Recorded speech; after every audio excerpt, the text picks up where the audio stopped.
The suffering inflicted by incidents like the Cannon Street crash can be all too obvious, but sometimes the emotional scars aren't recognised. And it's often hard to know who to turn to once the immediate emergency has been dealt with.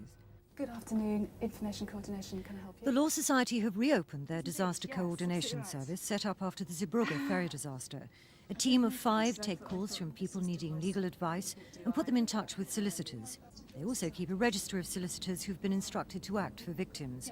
So far, they've heard from 4 firms dealing with Cannon Street.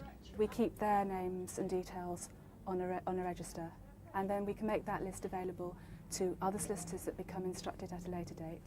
And if necessary, we can use that for other information purposes, perhaps providing members of the public with names as solicitors for those who don't have one and who would want to talk to somebody who's got a little bit more information about what's happening. Many of the people who phone for legal advice will still be traumatised or suffering from shock.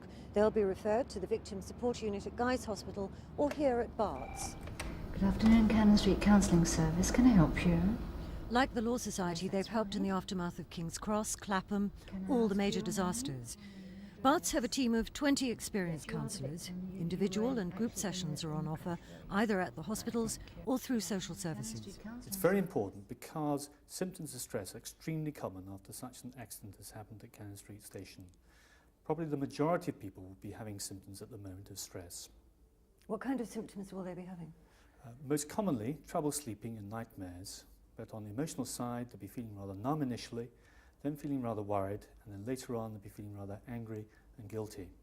Their phones will be manned from 9 to 4, Mondays to Fridays. The experts agree the essential thing is to have someone experienced to talk to, and that's what they're anxious to provide. Tricia Ingrams, Thames News.